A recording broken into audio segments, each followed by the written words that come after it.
Ladies and gentlemen, we are witnessing something unprecedented in American financial history. Right now, as you watch this video, 64% of Americans are scrambling to set emergency money goals for 2026. That's nearly 2 out of every 3 people you know. But here's what nobody's telling you. This isn't just about New Year's resolutions. This is about survival.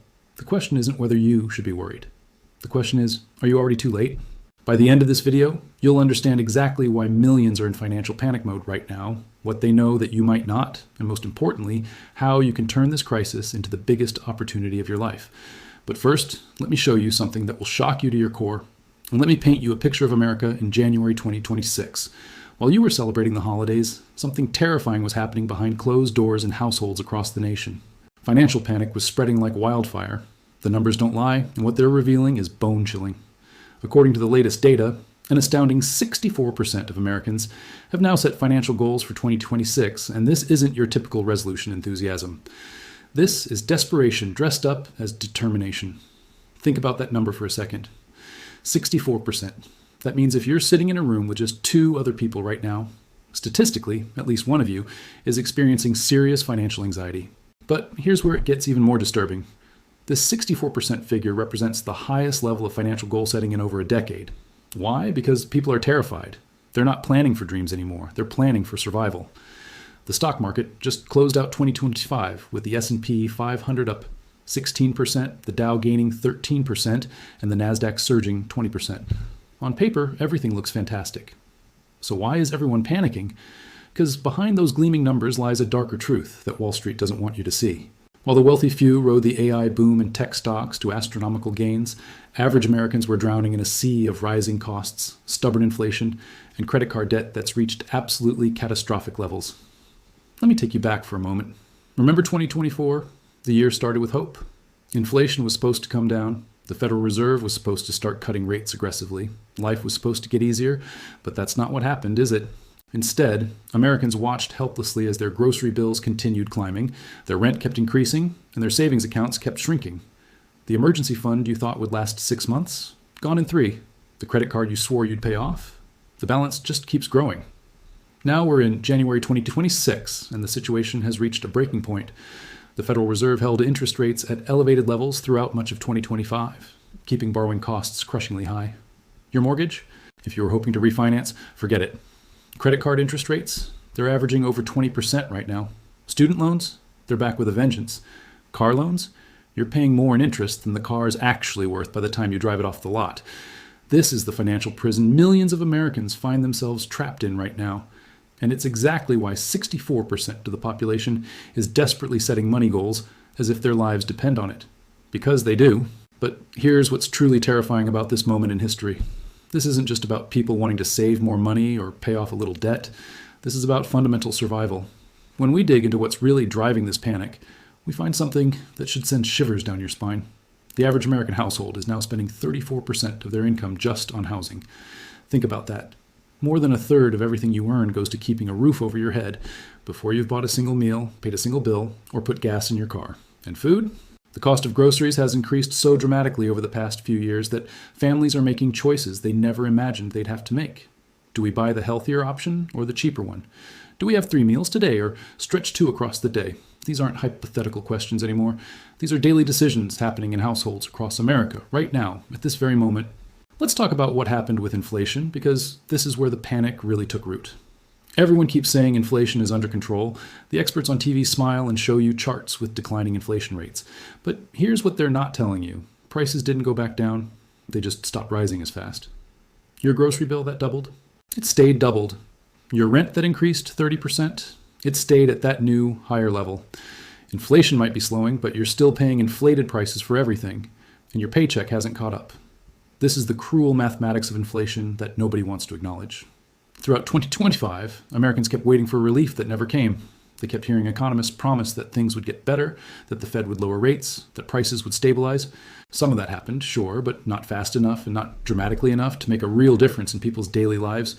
The Federal Reserve did signal potential rate cuts for 2026, but by then, the damage was already done. Savings had been depleted, credit cards had been maxed out, emergency funds had evaporated. The financial buffer that families rely on to weather storms had completely disappeared. And then there are the financial setbacks that nobody saw coming. medical emergencies that insurance didn't fully cover, car repairs that cost 3 times the estimate, job losses from corporate restructuring and AI automation replacing workers, unexpected family obligations. Every single one of these events, which used to be manageable annoyances, has become a potential catastrophe when you have no financial cushion left to fall back on. This is why people are panicking. This is why 64% of Americans are setting financial goals with an urgency we haven't seen in generations. So what exactly are these 64% of Americans doing? What are their goals? This is where it gets really interesting, because the goals people are setting reveal just how dire the situation has become. The number one financial goal for 2026 isn't buying a house, it isn't planning a dream vacation, it isn't investing for retirement. The number one goal is simply having an emergency fund. People want enough money in the bank to survive an unexpected crisis. That's how low the bar has fallen. We're not talking about prosperity anymore. We're talking about basic financial survival. The second most common goal? Paying off debt. Credit card debt in America has reached truly astronomical levels. We're talking about debt that would have been considered a national crisis just a decade ago. But now it's so normalized that people just accept it as part of life. But in 2026, people are finally saying enough is enough. They're looking at their credit card statements, seeing interest charges that exceed their monthly grocery bills, and they're realizing they're trapped in a cycle that will never end unless they do something dramatic about it right now. Budgeting has become the third major goal, and this tells you everything you need to know about where we are as a society. People don't know where their money is going anymore. It just disappears. One day you get paid, and a week later you're wondering how there's nothing left. Creating and sticking to a budget has become a survival skill, not a nice-to-have financial practice. People are tracking every single dollar, cutting expenses to the bone, and making sacrifices that would have seemed extreme just a few years ago. But let's talk about something that doesn't show up in the statistics or the charts or the economic reports. Let's talk about what this financial pressure is doing to people emotionally and psychologically.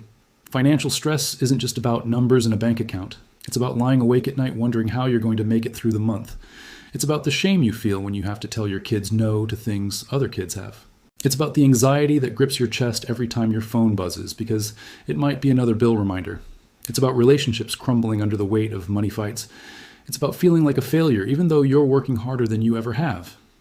The psychological impact of financial instability is devastating, and it's something millions of Americans are experiencing right now. Studies have shown that financial stress is one of the leading causes of anxiety and depression. It affects your sleep, your health, your relationships, your job performance, and your overall quality of life. When 64% of Americans are setting financial goals with this level of urgency, what we're really seeing is 64% of Americans saying, "I can't live like this anymore." This is a cry for help disguised as goal setting. There's also the FOMO factor that's driving people crazy. You see it every time you scroll through social media. People posting about their vacations, their new cars, their perfect lives. Meanwhile, you're struggling to pay your electric bill. The comparison game has become toxic, and it's adding another layer of stress to an already unbearable situation. People feel like they're falling behind, like everyone else has figured out some secret to financial success that they're missing. The truth is, most of those people posting the perfect life are probably drowning in debt too, but that doesn't make you feel any better when you're the one struggling. Financial experts have been sounding alarm bells about this situation for months. One prominent economist recently stated that we're seeing a level of financial fragility in American households that rivals what we saw before the 2008 financial crisis. Think about that comparison for a moment. 2008 nearly destroyed the global economy. Millions lost their homes, their jobs, their savings, their futures. And we're potentially heading into a similar situation right now, except this time it's driven by inflation, high interest rates, and unsustainable consumer debt rather than a housing bubble. The Federal Reserve is walking a tightrope, trying to control inflation without crashing the economy. They kept rates higher for longer throughout 2025, and while this helped slow inflation, it also meant that Americans continued paying crushing interest rates on their debt. The 10-year Treasury yield has been hovering near 4.6%, which might not sound dramatic, but it has massive ripple effects throughout the entire economy. Every form of borrowing becomes more expensive. Business investment slows down. Job growth becomes uncertain. Consumer spending, which drives 70% of the U.S. economy, starts to contract as people pull back and focus on survival rather than consumption. Wall Street analysts are predicting that 2026 will see continued volatility and range-bound trading as the market tries to find equilibrium. But what does that mean for average Americans? It means uncertainty. It means your 401k might not grow the way you hoped. It means companies might freeze hiring or start layoffs to protect their margins. It means the economic pain that started in 2022 and continued through 2025 isn't over yet. We're still in the storm, and the financial goals people are setting right now are life rafts they're desperately trying to build before the next wave hits. Now here's where this video becomes the most important thing you'll watch all year, because understanding the problem is only half the battle. The real question is, what are you going to do about it? How are you going to protect yourself and your family from this financial crisis? How are you going to not just survive, but actually thrive while everyone else is panicking? This is where panic transforms into opportunity if you know what to do. First, you need to get brutally honest with yourself about your current financial situation. No more pretending, no more ignoring the credit card statements, no more hoping things will magically get better. Sit down right now, today, and list out every single debt you have, every expense, every dollar coming in and going out. You cannot solve a problem you refuse to look at. This might be painful, it might be scary, but it's absolutely necessary if you want to change your situation. Once you have that complete picture, you need to create what I call a survival budget. This isn't about optimization or perfect spreadsheets. This is about ruthless prioritization. What are the absolute essentials? Housing, food, basic utilities, transportation to work, minimum debt payments to avoid default. Everything else is negotiable. That streaming service? Gone. Eating out? Eliminated. New clothes? Not unless the old ones literally don't fit anymore. This sounds extreme, and it is, but extreme times require extreme measures. The people who survive financial crises are the ones who act decisively while everyone else is still in denial. Your next priority has to be building an emergency fund, even if it's tiny at first. Even $20 a week adds up. Even $50 a month makes a difference. The goal is to have at least $1,000 set aside as quickly as possible and then build from there toward 3 to 6 months of expenses. This money isn't for vacations or treats. This is your survival fund. This is what keeps you from going further into debt when the car breaks down or you get hit with an unexpected medical bill. Every single dollar you can scrape together and put into this fund is a dollar of freedom and security. If you have high interest debt, particularly credit card debt, you need to attack this with everything you have. That 20% plus interest rate is literally stealing your future. Consider the debt avalanche method, where you pay minimums on everything except your highest interest debt, which you attack with every spare dollar. Or use the debt snowball method, where you pay off your smallest debt first for psychological wins, then roll that payment into the next debt. Either approach works, but you have to pick one and stick with it religiously. Every extra hour you can work, every expense you can cut, every dollar you can find goes toward destroying that debt before it destroys you. But here's something most financial advice videos won't tell you. Sometimes cutting expenses isn't enough. Sometimes you need to increase your income. In 2026, there are more opportunities for side income than ever before in human history. The gig economy, remote work, freelancing, online businesses, consulting, tutoring, content creation, the possibilities are endless. Could you drive for a rideshare service a few hours a week? Could you freelance your professional skills on platforms like Upwork or Fiverr? Could you teach English online to international students? Could you start a small business based on a hobby or talent? The extra $500 or $1,000 a month from a side hustle could be the difference between drowning and surviving. You also need to educate yourself about money in a way you probably never have before. Understanding how interest rates work, how compound interest can work for you or against you, how to invest wisely, how to negotiate bills, how to find deals, how to maximize credit card rewards without falling into debt. These skills are worth more than gold in the current economy. There are free resources everywhere. YouTube channels, podcasts, books from the library, financial literacy websites. Spend 30 minutes a day learning about personal finance, and within a few months, you'll know more than 90% of the population. Consider taking advantage of any benefits you're not currently using. Does your employer offer a 401k match? That's free money you're leaving on the table. Do you qualify for any government assistance programs? There's no shame in using resources that exist to help people in exactly your situation. Are there tax deductions or credits you're missing? A tax refund might be the seed money for your emergency fund. Look at community resources, food banks, utility assistance programs, free financial counseling. These resources exist because situations like this happen, and using them isn't weakness, it's wisdom. Here's what most people don't understand about financial crises. While everyone else is panicking and making emotional decisions, the people who stay calm, who have a plan, who take decisive action, these are the people who emerge stronger than ever. History shows us this pattern again and again. The wealthy don't get wealthy by accident. They get wealthy by being prepared when others aren't, by having capital available when others are desperate, by making smart moves when everyone else is frozen in fear. I'm not saying you're going to become a millionaire tomorrow, but I am saying that if you start today, right now, implementing even just a few of the strategies we've discussed, you will be in a fundamentally different financial position 6 months from now, a year from now, 5 years from now. The compound effect of small, consistent actions is absolutely staggering. Saving $10 a day doesn't sound like much, but that's $3,650 a year. Do that while also paying down debt and increasing your income by even a modest amount, and within a few years, you're in a completely different economic class. The key is to start before you feel ready. Nobody feels ready to tackle their financial crisis. Nobody feels confident enough or knowledgeable enough or disciplined enough. But here's the secret. You become those things by doing them, not before. Action creates confidence. Movement creates momentum. Success creates more success. But it all starts with making the decision right now that you're not going to be part of the 64% who are just setting goals. You're going to be part of the small percentage who actually achieve them. Think about where you want to be this time next year. Do you want to still be worried about money, still living paycheck to paycheck, still want emergency away from disaster? Or do you want to have an emergency fund that gives you breathing room? Do you want to have reduced your debt significantly or eliminated it entirely? Do you want to have developed new income streams that give you options and security? The choice is entirely yours, and the choice you make in the next few minutes after watching this video will determine which path you end up on. Ladies and gentlemen, we've covered a lot in this video. We've looked at the shocking reality that 64% of Americans are setting financial goals with an urgency born from genuine fear and desperation.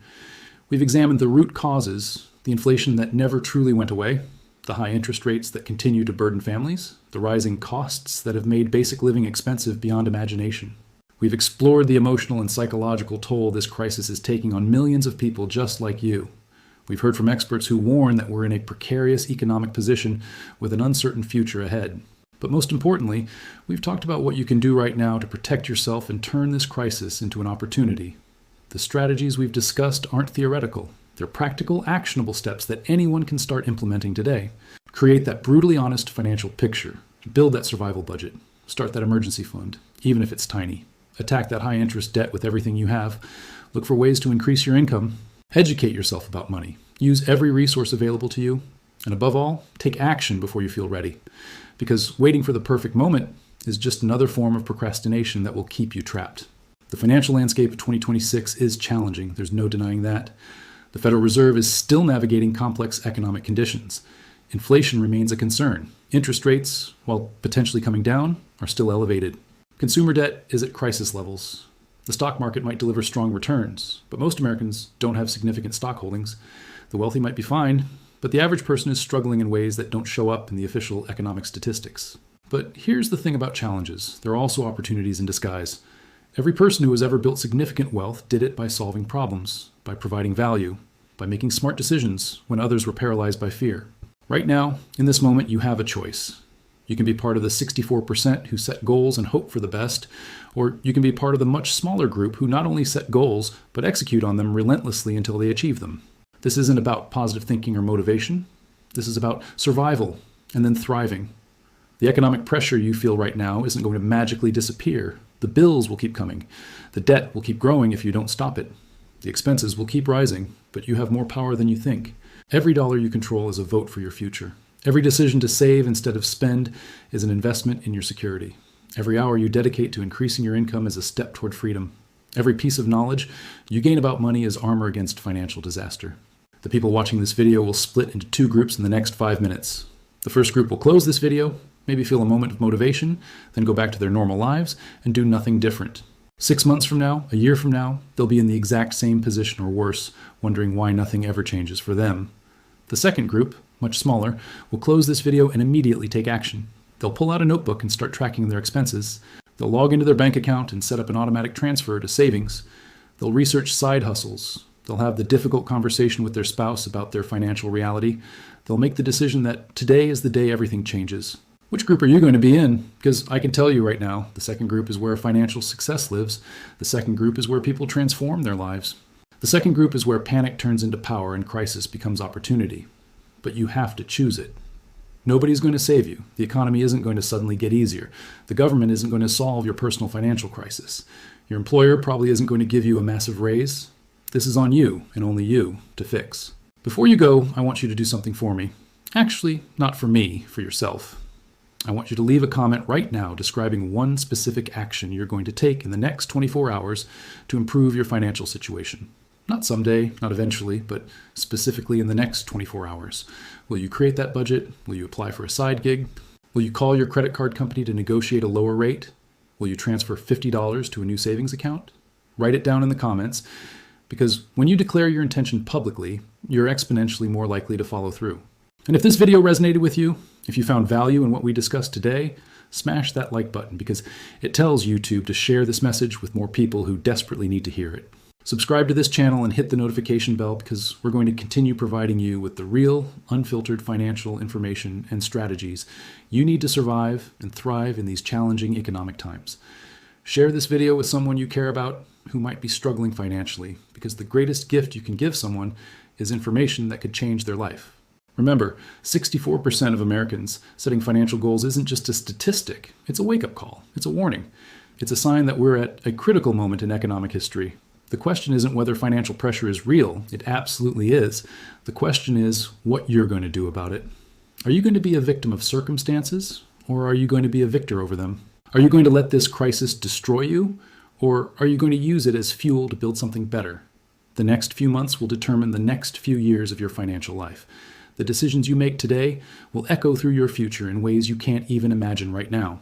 Every successful person you admire made the decision at some point to stop accepting their current reality and start creating a new one. That moment is available to you right now, in this instant, as you're watching this video. This could be the moment your life changed. This could be the day you look back on years from now and say, that's when everything shifted for me.